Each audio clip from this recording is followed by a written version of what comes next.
Hi guys, this is Sharon Vornholt with LouisvilleGalsRealEstateBlog.com, and I'd like to thank Steph Davis over at FlipThisWholesaler.net for inviting me to speak to you today about my real estate investing business.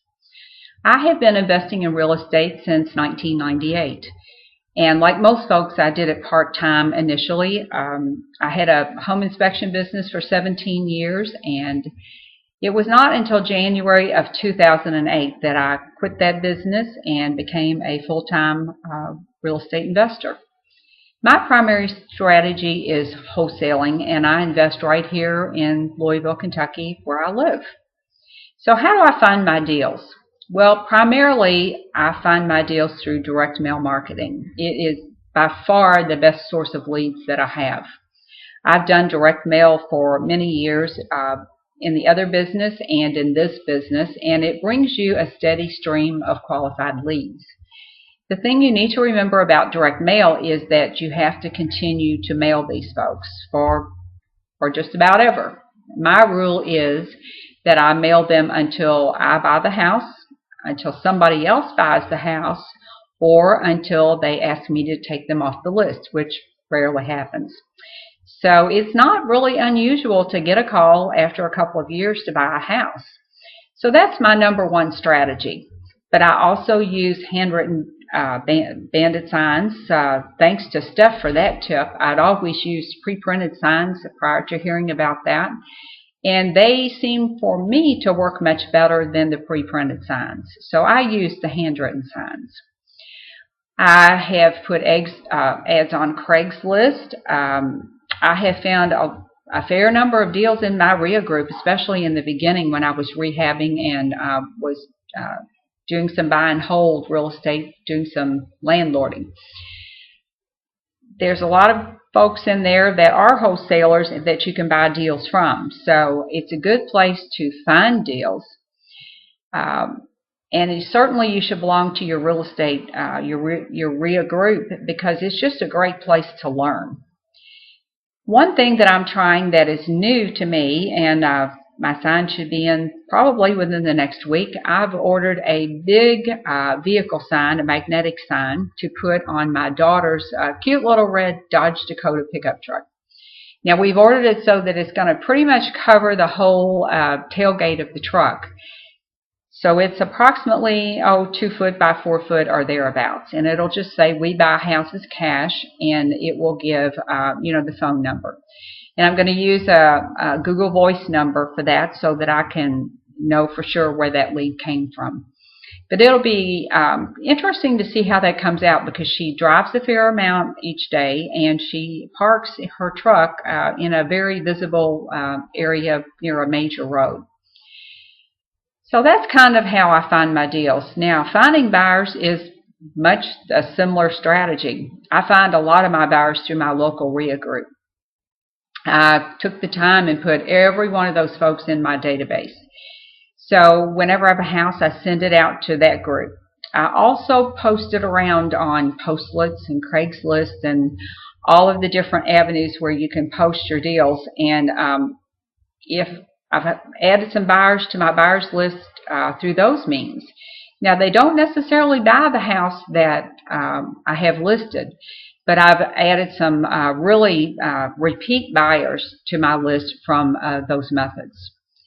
I can, there's just really no end to the ways that you can find buyers. One of my most recent buyers came from really an unexpected source. It came from Bigger Pockets. Now, for those of you who don't know about Bigger Pockets, you can check out biggerpockets.com, and it's a website for real estate investors. They have forums, they have articles, just about anything you would need. They have forms. But this fellow lived right here in my city, and he and his partner have become really some of the best buyers that are on my list. They're in a very active buy and rehab mode. But what I would say about building your buyers list is get out and network. Go where the folks are that do what you do. Go where the real estate investors are. And don't ever meet a new person without telling them what you do, because you never know where your next buyer is going to come from. So my last deal I got through my traditional method of direct mail. I knew I had been marketing to this fellow for quite some time, but I didn't really know till I went back to my database just exactly how long I'd been marketing to him. Well, it was from May of 2008. That was when I sent out my first letter to this fellow. He lived in Texas, so we did everything by email and fax. I sent him the contract. I got permission in that contract to put a lockbox on the house, which is something that I always do. Within just a couple of days, I took a couple of buyers over there. One of them bought the house, and about 10 days later, I went to closing, which was all done via overnight mail, and picked up a check for $13,000. So he was an absentee owner that I had marketed to since May of 2008.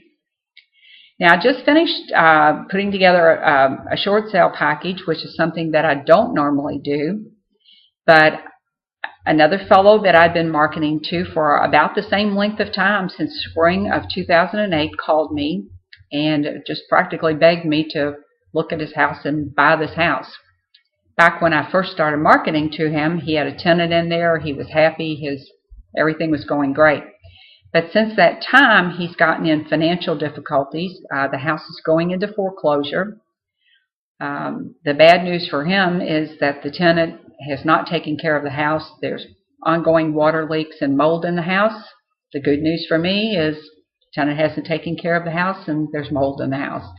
So I'm hoping to put together a smoking hot deal and be able to buy this house because it's in a great neighborhood and it's brick and it's a great house. So once again, that was another person that I had marketed to for just over 3 years. You need to remember that with time, all things and change and circumstances change with these buyers. People that aren't motivated today may very well be very motivated 6 months, a year, 2, 3 years down the road. So just keep those letters going. If I had any parting advice for you, it would be that you need to get very good at marketing. Marketing is what will keep your business alive. If you don't have any leads, then you're effectively out of business.